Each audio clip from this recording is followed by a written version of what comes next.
નમસ્કાર, કલમયુદ્ધ સમાચારની સાથે હું છું આપની સાથે પાયલ બામભણિયા।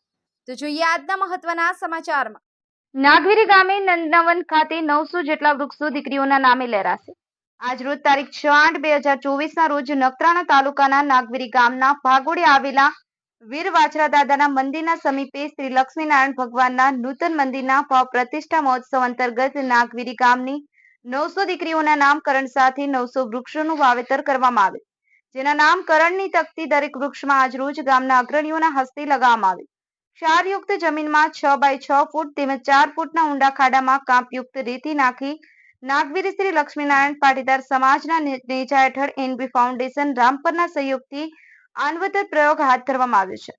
આ પ્રસંગે ગામના અગ્રણીઓ શ્રી રતનસિંહ વિશ્રામભાઈ પોકાર, સમાજ પ્રમુખ શ્રી શિવજીભાઈ ગોપાલ પોકાર, શ્રી દેવસીભાઈ માવજી લીંબાણી, શ્રી ગોવિંદભાઈ હિરજી, શ્રી ડાયાભાઈ માવજી લીંબાણી, શ્રી ડાયાભાઈ નારણભાઈ રામાણી, શ્રી પ્રેમજીભાઈ ગંગદાસભાઈ રામાણી, મહામંત્રી શ્રી હીરાલાલભાઈ ખેતાભાઈ પોકાર, શ્રી તુલસીભાઈ કરસનભાઈ વસાણી, કેએનબી ફાઉન્ડેશનના શ્રી રાજુભાઈ સહિત મોટી સંખ્યામાં ગ્રામજનો ઉપસ્થિત રહ્યા હતા।